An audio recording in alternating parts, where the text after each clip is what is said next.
Et bonjour.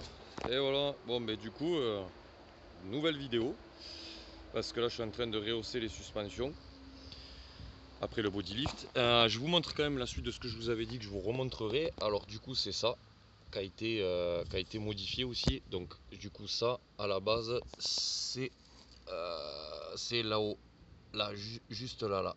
Et en fait j'ai rajouté cette tôle là et pareil derrière pour faire mes plus 5.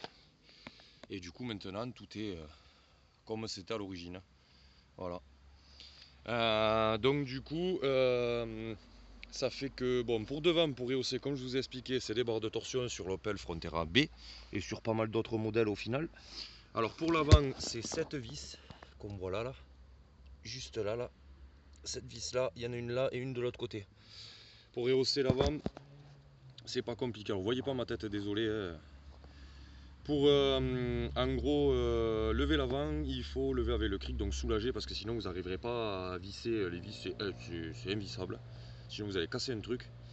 Vous levez avec le cric, enfin vous prenez la taille déjà d'origine, c'est très important.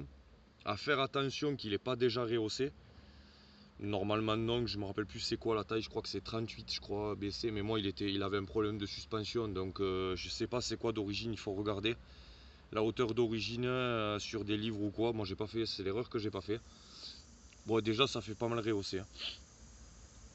Et en gros j'ai mis, voilà, j'ai calculé combien j'avais et j'ai mis plus, il fallait que j'atterrisse à plus 5 et je crois que c'était 32 avec plus 5. Il me semble que c'est ça.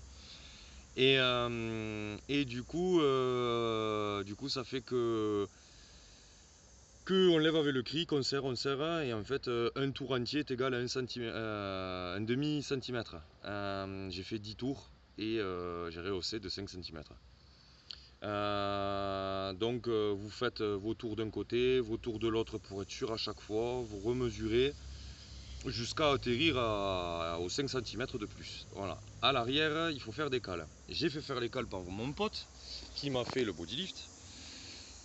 Sauf que le résultat, ça donne ça. Alors, je sais pas si ça va se voir, mais il pique du nez. Le cul il est vachement trop levé. Comparé devant, il est rehaussé, hein. Et en fait, j'ai fait une erreur. C'est ma faute à moi, hein. C'est pas mon pote. Lui, il a pris les côtes que j'y ai faites. Et si c'est lui qui les avait pris, les côtes, il aurait pas fait la même erreur que moi. Mais moi, je suis pas tourneur, moi. Bon, après, c'est un truc à la con. C'est vraiment une erreur de débutant. Ça, je le sais, mais j'ai pas pris en compte ça. Ce jour-là, j'y étais pas. Bon, je vous montre. Alors, les cales, c'est ça. Voilà, normalement, le ressort, il va de là à là. Ici. Et moi, j'ai fait ça. Ça paraît gros. Oui, c'est gros. Je me suis trompé. Donc voilà. En gros, j'ai pas pris en considération que ça, c'était comme si c'était le ressort, le bas là. Moi, j'ai pris en considération l'emboîtement. Donc, j'ai fait 5 de là à là. Et forcément, ça, c'est pas bon. Normalement, là, ça me fait des cales de 7. Mais vu qu'il y a un emboîtement là-bas au fond qui prend la forme du ressort, et bien en gros, vous le voyez, ça fait une descente un peu là. Ici, là, tac, c'est pas aligné. C'est pas ma cale qui est pas droite, elle est posée à plat.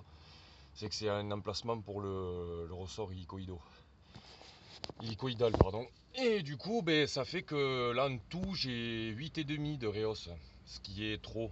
Parce que regardez, l'amortisseur il est détendu à fond et ça il tire sur la gueule, croyez-moi, parce que là pour les remettre en place là, j'ai galéré, il a fallu que je mette mes gosses là-haut dans le coffre, ma mère, et qui saute pour que j'arrive à enclencher ça. Ça c'était à peu près à cette hauteur, donc j'ai galéré. Et j'ai dit mais putain mais c'est pas possible. En fait quand j'ai vu que je suis sorti de dessous le 4x4 et que j'ai vu comment il était qui piquait du nez, j'ai fait oula. Et la nuit m'a porté conseil. Et voilà, c'est pour ça que j'ai pas fait la vidéo hier et puis même je suis pas équipé pour faire une vidéo en même temps de les monter. Je vais vous les faire au fur et à mesure comme ça, je vais vous expliquer comment il faut faire et puis voilà. Donc là je vais redémonter, refaire usiner ça et je vous tiens informé quand c'est fait. Comme ça au moins vous verrez la finalité, je vous donnerai les mesures et tout.